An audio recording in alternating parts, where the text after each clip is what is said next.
Hey fam, well, since my boy Brian left me, I got to eat steak today myself. Oh well. So, New York strip, steak tacos. Let's go. Hi, my name is T. I am not a chef. Actually, I'm a truck driver. And I don't drive food trucks, I drive a semi. What I'm about to do is show you how to do what I do on my truck. Welcome to your favorite new food show, Big Taste in a Small Space with me, T. So it's Friday, I'm feeling good. Took a shower, finally. And got my baking pan out, put my aluminum foil down, line it up just the right, just the right. There you go. And I'm gonna roast off a tomatilla, peel it, put it in the pan.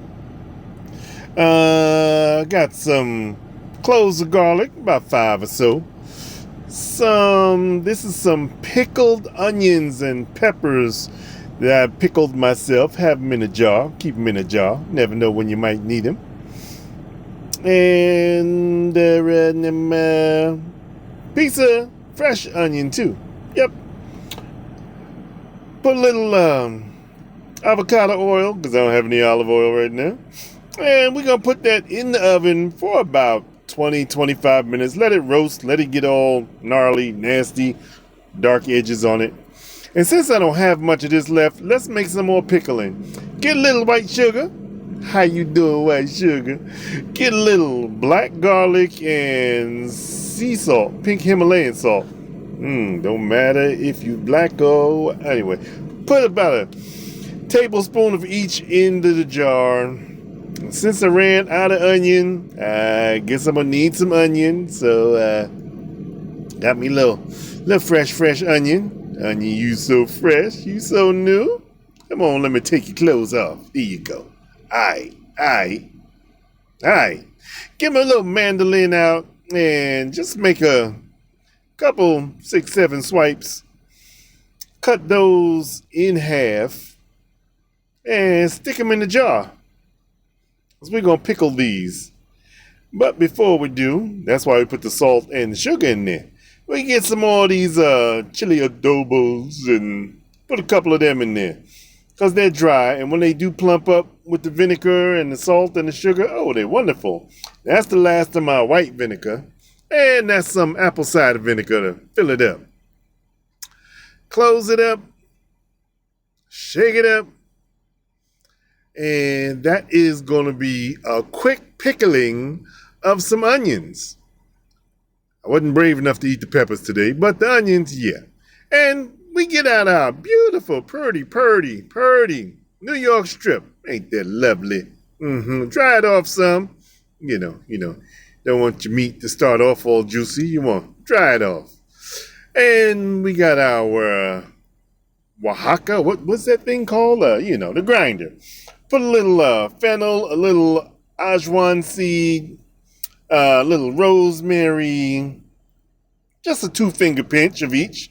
A little 2-finger pinch of some coriander, a little pink peppercorn,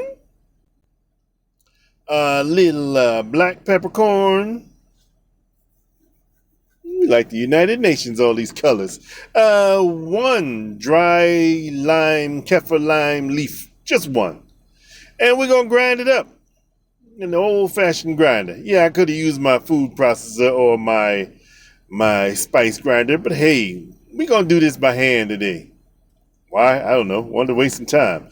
Add a little bit of salt. That's going to help it to grind better, especially that leaf that won't break down right away. So we're just going to grind it up by hand while everything slides around, cameras moving, spoons about to fall. Yeah, just do your best. Grind it up. Add a little more salt. Like I said, that's going to make it a little coarse So everything will get ground nicely. You don't have to add no more salt or nothing else. And once it's ground up enough, or you just get tired like I did, put that aside for a minute. And you get your steak out, and your steak should be nicely dried off some. And now that it's dried off, we're going to lubricate it with a little bit of this avocado oil. Because like I said, I don't have any olive today. Make sure every inch of that steak has a little lubrication on it. That's going to help your seasoning stick. That's going to help it cook and render its fat. So you get your mixture and you put it all over your steak. You flip it over, put it on the other side of the steak. You make sure even the edges and the corners of the steak get that seasoning on it. Yep. And then put the steak on the side for a minute.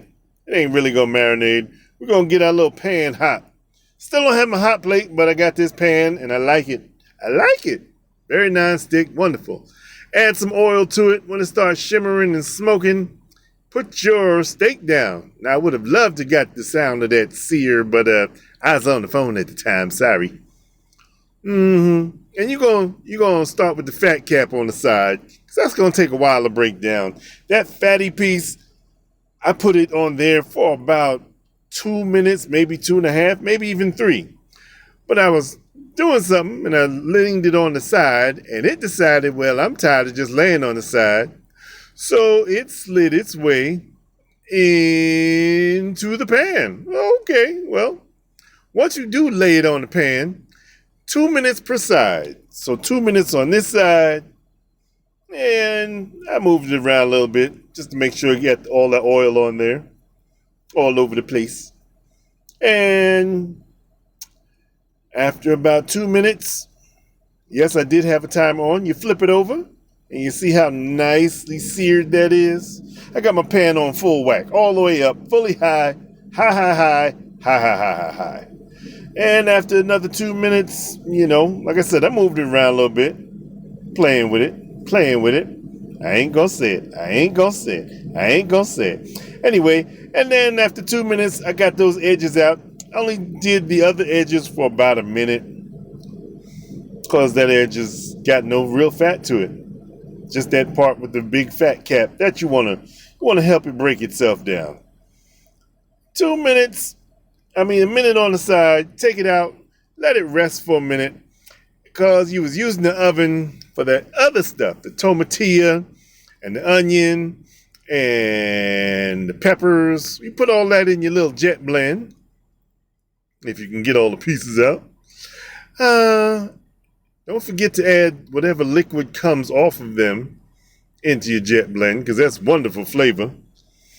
And you might even add a dash of oil. Close it up, blend it up. Wonderful. Put that in the pan. Now, you put your steak in the oven at 450 for 2 to 5 minutes. That's it. Oven was preheated. After the oven dings, you start working on your sauce. You're cooking your sauce down a little bit. Want to tighten it up some. I put a little bit of, what did I put in there? Well, I put that chili, that crispy chili in there. It's got a good flavor. After about 2 minutes, 3 minutes, I take that stuff out, put it in a jar, because I'm going to save it for later. Yippers. And then, after you take your meat out of the oven, you let it rest for about 3 to 5 minutes. Looks lovely. It's almost ready. But we ain't ready for it yet. We had a little salad from Love's, and we're going to deconstruct it, as they say on all these shows. Take the cucumber, take the green pepper, cut it down, cut the cucumber in about 4 pieces, get some lettuce out. Now these lettuce, they come in these big old hunky pieces, and we don't want hunky lettuce today. We don't want a hunky burn. No, excuse me. Sorry, Elvis. So we cut our lettuce down a little bit. That's going to kind of make a shred of lettuce, and we might need a little more than that, so we get a little more lettuce. Put on top the ones we already shred, and we shredded some more. That's going to shred all that lettuce down, and you'll have nice sized pieces of lettuce to work with. See, it don't take a lot to be chefy, man. You could do it too, Punchinella. Yeah, I'm back to that. Anyway, put that aside. Get your steak back out. It should be well rested. And I made some nice thin slices of this steak. And it was a mid-rare, so you can see the inside is nice and pink. The outside's got a nice crust to it. With all those seasonings we put on there, this steak is the bomb!